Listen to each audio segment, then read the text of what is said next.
आत्या आत्या काय झालं? हां प्रीती या वधू परीक्षेत नापास झाली. का? काय झालं? म्हणजे सगळं व्यवस्थित पार पडलं होतं ना? काही प्रॉब्लेम वगैरे झाला का?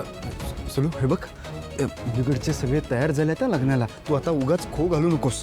तुझ्यापेक्षा 4 पावसाळे जास्त पाहिलेत मी, हे तरी मान्य नाही तुला? चित्तावरनं भाताची परीक्षा करता येते दीप. ती मुलगी जाताना तुझ्याशी कसं वागले हे पाहिलंय मी दीप. अशी मुलगी आहे ना हवी का घरात? एक मिनिट, काय झालं? काय झालं नक्की?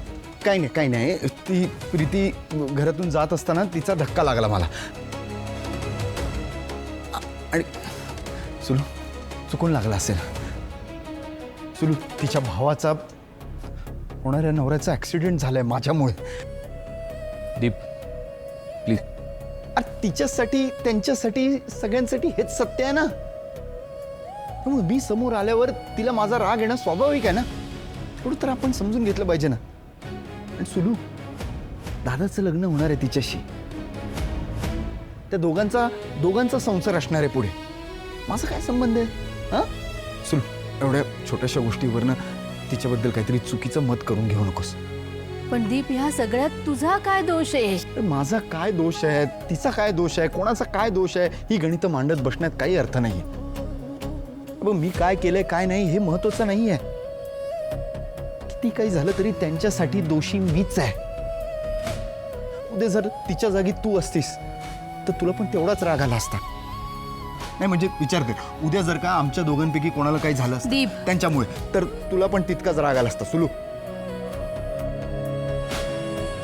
त्यामुळे ती प्रीती माझ्याशी कसं वागतेय ना, त्यावरून तू तिला पूर्णपणे चुकीचं ठरवू नकोस. तिने तुझ्या सगळ्या परीक्षा दिल्या ना, सगळ्या परीक्षेत खरी ठरली ना. सुलू मला असं वाटतंय तू आता तिला सून म्हणून ऍक्सेप्ट कर.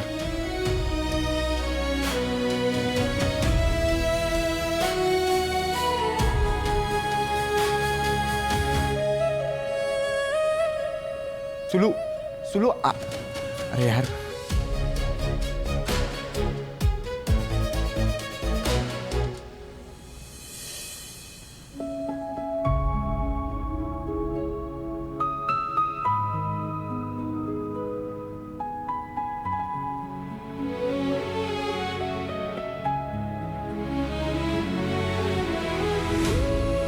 काय गो, काय झालं?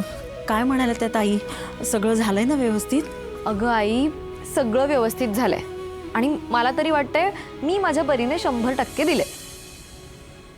वाह, हे मस्त झालं बाबा. पण काय चाललं होतं आत? म्हणजे मला बाहेरनं सगळं दिसत होतं पण कळत नव्हतं काय चाललं. असं वाटत होतं खूप काही काही गोष्टी चालल्यात. हो ग, खूप अवघड परीक्षा घेतली त्यांनी. तुला माहिती आहे, आत्याने ह्या परीक्षेत माझे पेशन्स बघितले, माझे इंटेन्शन्स बघितले, माझी वागणूक बघितली. तुला सांगू, पहिल्यांदा मला राग आला की ते असं का करतायत, पण हळूहळू निघताना त्यांच्याबद्दल आपोआप आदर वाटायला लागला ग. म्हणजे बघ ना, आपल्या घरी एखादी मुलगी लग्न करून येणार असेल आणि त्या फॅमिलीने अशा प्रकारे तिची परीक्षा घेतली तर काय चुकीचं आहे? म्हणजे चांगलंच आहे ना. आणि मला तर वाटतं बरं झालं त्यांनी परीक्षा घेतली, कारण ॲटलिस्ट आपल्याला कळलं तरी की त्यांना त्यांच्या घरासाठी एक सून हवी आहे. म्हणजे आपल्यावर दया किंवा उपकार म्हणून ते हे लग्न करत नाही आहेत. चला, खरंच चांगली गोष्ट आहे ही. पण अगं, त्यांनी तुला सांगितलं का घरातनं निघताना की तू परीक्षेत पास झाली असं? नाही अगं, मी विचारलं नाही आणि त्यांनी सांगितलं सुद्धा नाही.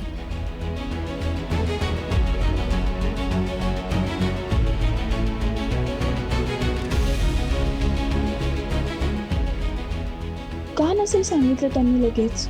जर ताई म्हणते की तिने इम्प्रेस केलं आत्यांना, तर मग त्यांनी ओपनली तू आवडलीस म्हणून सांगायला हवं होतं. ताई सांगते हे असंच झालं असेल ना तिकडे. वाढू थोडं.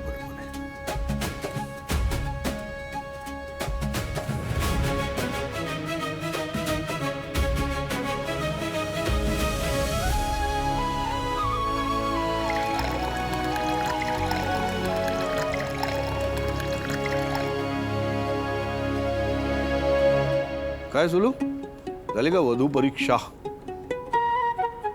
झाली का ती मुलगी तुझ्या परीक्षेत पास? अरे वा, हे परीक्षेत पास झालेली दिसते मुलगी. चाल, हे बरं झालं. नाही, तुझ्या परीक्षेत पास होणं कठीण आहे बाबा. आणि त्यात जर का ती पास झाली असेल तर तुझी खात्री पटली असणार, मुलगी चांगली आहे.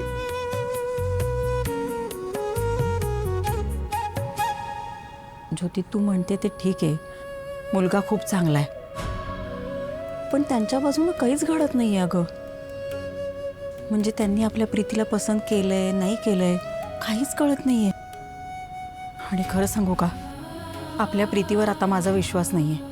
म्हणजे ती म्हणते मी सगळं व्यवस्थित करून आले, पण खरंच तसं झालंय की नाही झालंय आपल्याला कसं कळणार? अगं आई, तू किती टेन्शन घेते सगळ्या गोष्टींचं. जगातल्या सगळ्याच गोष्टी आपल्या हातात नसतात. जितकं आपल्या हातात आहे तेवढं केलंय आपण सगळं, हो की नाही? आता बघू पुढचं पुढे. सुरू, मी तुला जेवढं ओळखतो त्यावरून प्रीती जरी या घरात सून म्हणून आली तरी तुझ्या परीक्षा काय संपणार नाहीच आहेत. तेव्हा आता किती वाट बघणार? चांगल्या गोष्टींना वेळ नको लावायला. ठीक आहे, मग ठरव काय करायचं ते. माझं ठरलंय काय करायचं ते. प्रश्नच मिटला.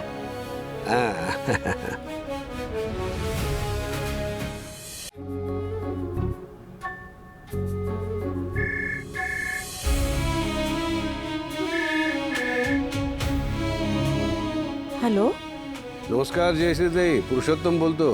बोलू शकतो का 2 मिनिटं? हो बोला ना. मागच्या वेळी आम्ही तुमच्याकडे आलो तेव्हा जो काही प्रकार झाला त्याला आता 2-3 दिवस उलटून गेले, त्यामुळे आता तुम्हाला त्यातून बाहेर पडायला पुरेसा वेळ मिळाला असणार. तेव्हा आता तुम्हाला काही प्रॉब्लेम नसेल तर पुढे जायला हरकत नाही ना?